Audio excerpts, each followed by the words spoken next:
It's a Thursday, and it is going to be a piratey sort of story time today. That's right. I have stories of the high seas for you and some silly songs to go along with it. Yes, yes, yes. I want you to work on your hook hands, and your peg legs, and of course your scurvy eye. I want everybody to go, We're going to get into being pirates this morning. So before we get started with our first song, let's start with our dear friend from Shel Silverstein's Where the Sidewalk Ends, Captain Hook. Yes, that's right. I think most of you know who Captain Hook is. And I call him a dear friend because after you hear this story poem, you might reconsider poor Captain Hook. Captain Hook must remember not to scratch his toes. Captain Hook must watch out to never pick his nose. Captain Hook must be gentle when he shakes your hand. Captain Hook must be careful opening sardine cans and playing tag and pouring tea and turning pages of his book. Lots of folks I'm glad I ain't, but mostly Captain Hook. Let's take a look at poor Captain Hook. He does not look very happy there, does he? Oh, poor Captain Hook. Oh, no. Could you imagine if you had a hook for a hand? Although I guess it would make it very easy for, like, getting your keys or maybe picking up rings. There could be some fun things that you could do with a hook, but I think it might be hard to walk around every day with a hook hand. So let's think about that when we think about how bad Captain Hook is. Maybe he just has bad days because he's maybe scratched his nose with his hook or other parts. Well, let's say hello. If you want to, you can wave hello with a hook hand like that. Hello, how are you? Oh, hello. How are you? Oh, hello. How are you? I'm just fine today. I'm glad to see you here today. I'm glad to see you here today. I'm glad to see you here today. I'm so glad to see you. Okay, so it is Pirate Day. So let's all make a hook hand and go, arr, like that. Make a hook hand and say, arr. Make a hook hand and say, arr. Make a hook hand and say, arr. I'm so glad to see you. Okay, so if you're on a pirate ship and you get into trouble, sometimes they make you walk the plank. Although I don't think it's really true that they used to do that. But anyway, let's pretend we're walking the plank. So let's march, march, march on the plank. Here we go. March, march, march to the end of the plank, and march, march, march to the end of the plank, and march, march, march to the end of the plank. I'm so glad to see you. We were very proudly marching to the end of that plank, weren't we? Yes, we were. At least I know I was. Now, what about if you jump into the water from the end of that plank and you splash? So let's swim. Swim, swim, swim away from the boat, and swim, swim, swim away from the boat, and swim, swim, swim away from the boat. I'm so glad to see you. Let's see. If we got ourselves to a nice little island, then you know what we could do? We could make some funny faces at those pirates. Let's do it. Look at the fun and make a funny face as funny as you can. Make a funny face as funny as you can. I'm so glad to see you. And now, since we are on our own very nice island, let's wave goodbye to those pirates. But wave hello to each other. Here we go. Hello, how are you? Oh, hello. How are you? Oh, hello. How are you? I'm just fine today. Very good. Arr. I'll give you a good old arr to start the day out here. So thank you so much. My name is Sophie, and thank you for inviting me in for story time. I am wearing, as you can see, my stripes for my pirates, and I've got my pirate jewelry on. I have my shark tooth. This is my Alex shark tooth necklace, and I've got my sea star. So I am all ready for a pirate day. Just need some buried treasure. Well, let us begin, shall we, with a book by Mem Fox. This is called Tough Boris. Ooh, he looks pretty tough, doesn't he? He's got a pirate map there and a parrot. He's got a gold earring. He looks a little scruffy, though, doesn't he? Mem Fox has brought us Tough Boris with illustrations by Karthryn Brown. Tough Boris. Tough Boris by Mem Fox with illustrations by Karthryn Brown. Look at that amazing parrot. Isn't he fabulous? This is for Alexia and Helen, and of course, Paul van der Bork. I wonder who Paul van der Bork is. And for Parker, Sawyer, Will, Levi, and Amos. And it says, with special thanks to Alan Johnson, Janet Green, Joe, Paul, BZ, and Eric. Look at these amazing pictures. Aren't they wonderful? See the young boy looking out at the sea and seeing the pirate ship? Once upon a time, there lived a pirate named Boris van der Bork. There he is.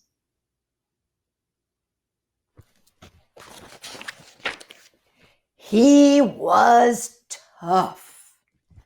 All pirates are tough.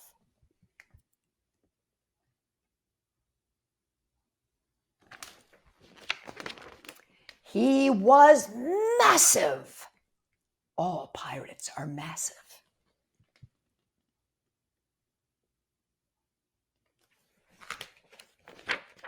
He was scruffy. All pirates are scruffy.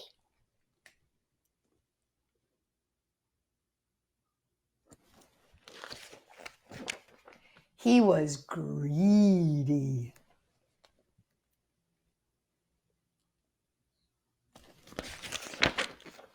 All pirates are greedy.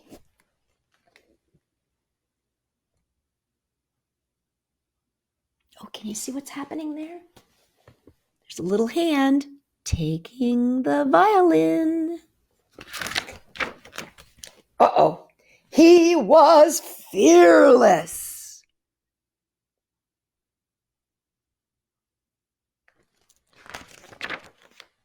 All pirates are fearless. Oh, let's see. Can you see what's happening down there? The young boy. Oh, the parrot's coming in, and the young boy is down there with that violin. He was scary.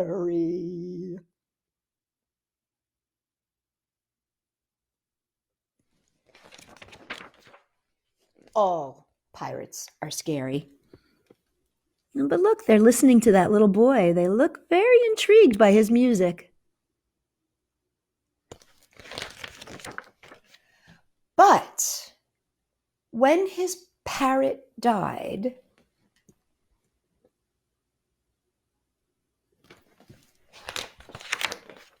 oh, look, they put the parrot in the violin case.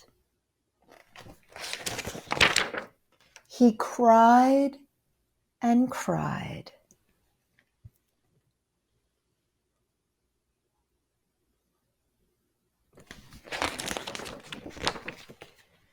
All pirates cry.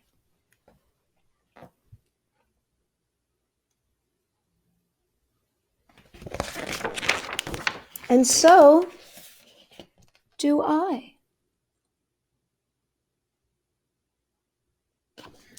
And that is Tough Boris by Mem Fox and Karthryn Brown. And it just goes to show you, even though somebody might be scruffy and gruffy on the outside and massive and mean, inside they might be quite tender too. Just have to figure out what that tenderness is. Well, how about if we sing a song about being a pirate? This is called Yo-Ho, Yo-Ho. It goes like this. Yo-ho, yo-ho, the pirate's life for me. Yo-ho, yo-ho, on the briny sea. Now we can make each other into pirates, like this. Yo-ho, the pirate's life for Sophie. Yo-ho, she just won a trophy. I like that. Let's see, who else can we do? Let's do Frida. Yo-ho, the pirate's life for Frida. Yo-ho, drinking a margarita. Ooh, oops. Well, let's see. How about if we do somebody else? Should we do Maya? Or should we do Danny? Let's do Maya. Yo-ho, the pirate's life for Maya. Yo-ho, eating a papaya. That sounds good, huh? Let's do Danny. Yo-ho, the pirate's life for Danny.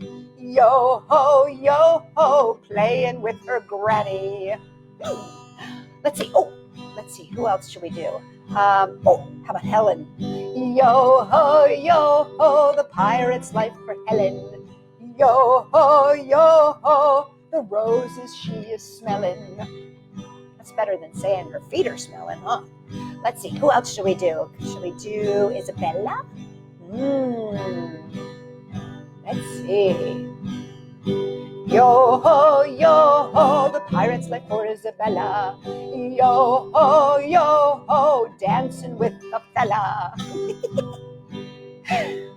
Yo-ho, the pirate's life for me. Yo-ho, on the briny sea. So you can sing that song for anybody you like, anybody in your household. You could do it for your mom or your aunt or your grandma, whoever you would like. And then once you're done singing to them, then you can tell them how I became a pirate. This is by Melinda Long with illustrations by David Shannon. These are some fun illustrations, you guys. I'm going to make sure that I show you lots of these pictures because these pictures are really fun. And they're nice and brightly colored so you can see them. How I became a pirate. Arr. Oh, look at that. Doesn't he look happy? He's got his paper hat, and he's got his wooden sword, and he's got his boots on. How I Became a Pirate, written by Melinda Long with illustrations by David Shannon. How I Became a Pirate. Or if we want to say pirate. Pirates have green teeth when they have any teeth at all. I know about pirates because one day when I was at the beach building a sandcastle and minding my own business, a pirate ship sailed into view. I knew what it was because the flag had a skull and crossbones on it, and because I could hear the pirates singing, "Hey ho, blow the man down." They were a little off key. Look at that amazing sandcastle that he's building. Did you ever build a sandcastle at the sea? I tried to tell Dad, but he was busy setting up the beach umbrella. And I tried to tell Mom, but she was busy slathering my baby sister with sunblock. So I went back to my sandcastle, but I kept an eye on the pirates. By then, they were rowing to shore. Oh, look, Dad's having a little trouble with that umbrella. And Mom looks like she's having a little trouble with that sunscreen. When they landed, the head pirate climbed out of the boat and yelled, "Ahoy there, matey! Be this the Spanish Main?" "No," I said, "this is North Beach." "Ah, shiver me timbers," the pirate said. "We must have taken a wrong turn at Bora Bora."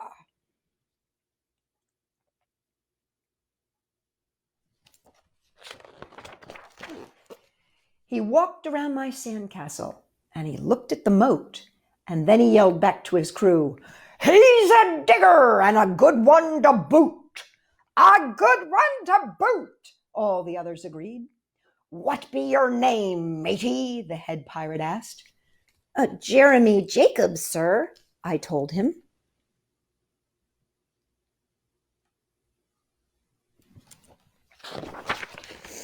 Well, Jeremy Jacob, he said, you're looking at Braid Beard and his crew. We've been needing a digger like yourself.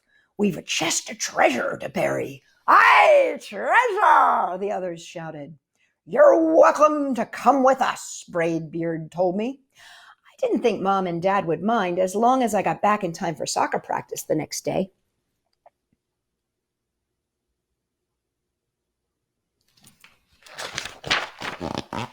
And that's how I became a pirate.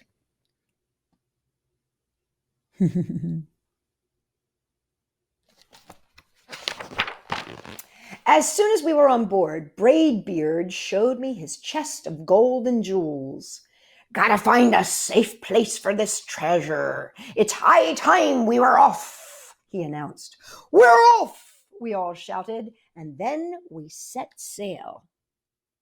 Look at all that treasure. Amazing. There was plenty to do on board. The pirates taught me to sing sea shanties. The louder, the better. And to say real pirate stuff like landlubber and scurvy dog. By dinner time, I could speak pirate perfectly. I also learned pirate manners. Braid Beard pounded his fist on the table and yelled, Down the hatch, me laddies! Down the hatch, we all shouted. Braid Beard gulped his food and said, Hand over the meat! The meat! We all roared. Nobody told us to finish our spinach. There wasn't any. Or to chew up our carrots. They weren't allowed on board. We talked with our mouths full, and nobody said please or thank you.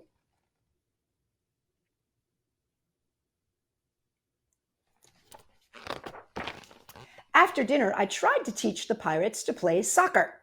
Braid Beard kicked the ball and yelled, Arr, soccer! Arr, soccer! The crew yelled. Then everybody dove for the ball at once, and it rolled right off the deck. After it, me hearties, Braid Beard commanded. After it? We all whispered. We fought over who would go to get the ball, but it didn't matter anyway because a shark came along and swallowed it in one gulp. So much for soccer. Look at that shark.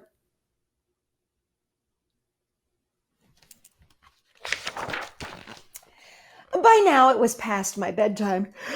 Nobody tells pirates when to go to bed, or to take a bath, or to brush their teeth, and maybe that's why their teeth are green. Pirates sleep with one eye open, just in case, and they don't change into pajamas, unless they want to. Pirates don't do anything they don't want to, except for maybe swabbing the deck. I wanted to be a pirate forever.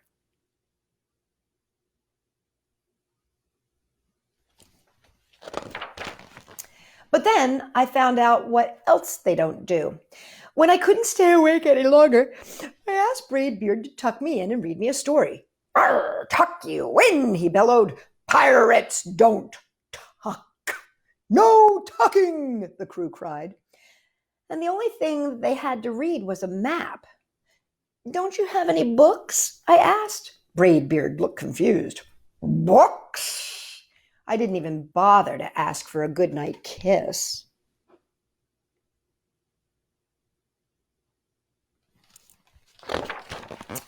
It wasn't easy to fall asleep without a story, but I finally dozed off, and that's when a storm broke. Thunder boomed and lightning flashed. I tried to hide under the covers as the waves slammed us against the ship, but I kept falling out of my hammock. I couldn't find anyone in the cabin. They were all on the deck. Lower the sails, Braid Beard shouted. Batten down the hatches. Everybody ran around yelling and lowering and battering. Nobody had time to sit close and tell me that it would be over soon. Nobody even noticed me. I decided then I didn't want to be a pirate after all. He looks pretty scared, doesn't he? I'd be scared too. Just then, flash, crash, crack! Lightning hit the mast and split it right down the middle. "Oh, what'll we do now?" yelled one of the pirates. "We'll have to turn back," called another. "But the treasure!" hollered Braidbeard. "Where will we bury the treasure?" I stepped forward. "Maybe I can be of help," I shouted over the wind. "I think I know the perfect digging spot."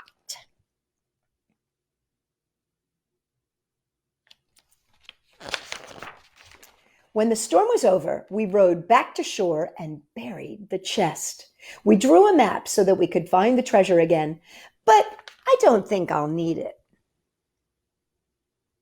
Can you see where it leads to? Jeremy Jacobs' backyard. He's a pretty smart kid, isn't he? After the pirates repaired the ship and got ready to set sail, before they left, Braidbeard handed me a flag and said, "You make a fine pirate, Jeremy Jacob. Guard that treasure well. We'll be back soon enough." "Soon enough," the crew repeated.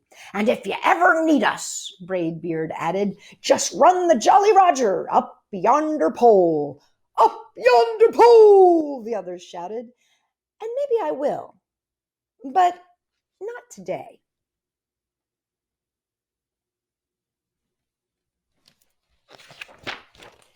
I have soccer practice.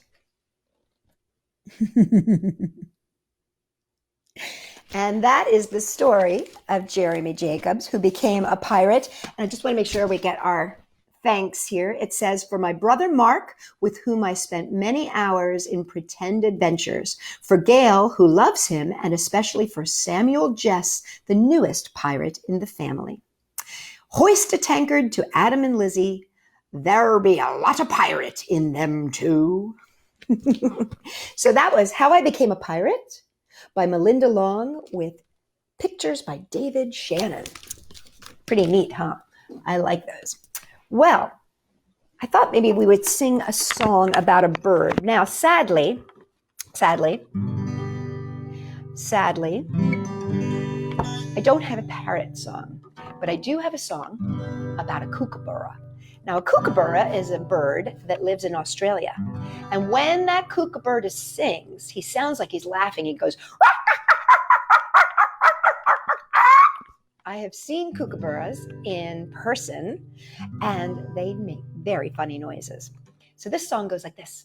Kookaburra sits in the old gum tree, king of the merry, merry bushes he. Laugh, kookaburra, laugh, kookaburra gay, your life must be ha, ha, ha. Kookaburra sits in the old gum tree, eating all the gumdrops he can see. Stop, kookaburra, stop, kookaburra, save some there for me. Ha, ha, ha. Kookaburra sits in the old gum tree, king of the merry, merry bushes he. Laugh, kookaburra, laugh, kookaburra gay, your life must be. If you want to make a kookaburra song, you can do it too. You can just go, just like that. Or however you want to make your parrot sound, kookaburra sound, or any other bird sound. Well, this is another story from A.A. Milne's When We Were Very Young. And this one is called Nursery Chairs. Now, in it, you are going to see that words and ideas have changed a great deal over time in the past, 40, 50 years that this story was written. But I still think that it's kind of a fun story. It's called Nursery Chairs, and I'll show you the little picture of him sitting in a big chair there. Let's see. Can you see him sitting in his little chair? There are 4 chairs. One of the chairs is South America. One of the chairs is a ship at sea. One is a cage for a great big lion, and one is a chair for me. Now, this one, I believe, is South America. Let's read. The first chair. When I go up the Amazon, I stop at night and fire a gun to call my faithful band. And Indians in 2 and 3 come silently between each tree. and wait for me to land. And if I don't want to play with the Indians today, I simply wave my hand. And then they turn and go away. They always understand. The second chair. I'm a great big lion in my cage, and I often frighten Nanny with a roar. Then I hold her very tight and tell her not to be so frightened, and she doesn't be frightened anymore. Can you see that special chair? It does look like a cage, doesn't it? And there, Nanny's getting a hug. The third chair. When I am in my ship, I see the other ships go sailing by.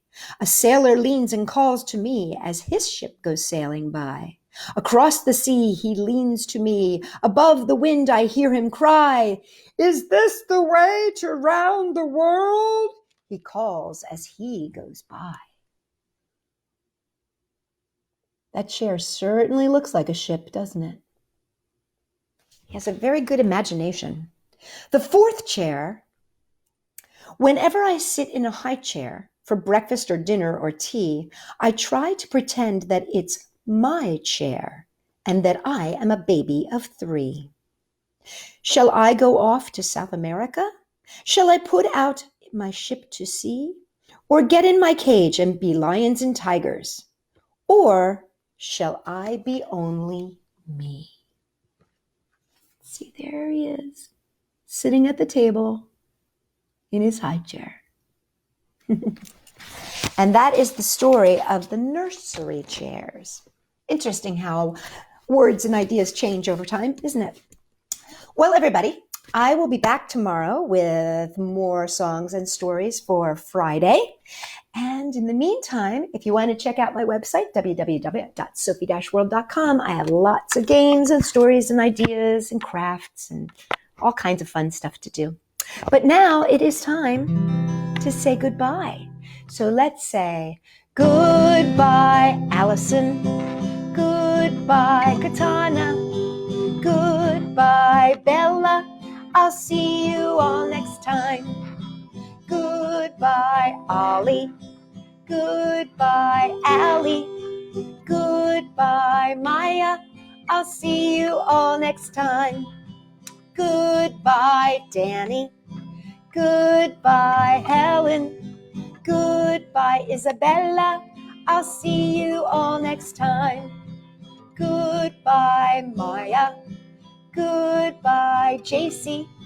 Goodbye, Delilah. I'll see you all next time. Goodbye, Madeline. Goodbye, Lillian. Goodbye, Gabriella. I'll see you all next time. Bye, everybody. I will see you tomorrow. And make sure you give yourself a big pirate. Instead of a high five today, let's give ourselves a big pirate hook connection. What do you think? Instead of going high fives, that's our high five. Let's do pirate hook connection. Ready? Arr! And let's also give one big pirate hug. So take one hand, put it on one shoulder. Take your other hand, put it on the other shoulder. Squeeze and say, "Ahoy there, matey." Arr! I will see you guys all tomorrow.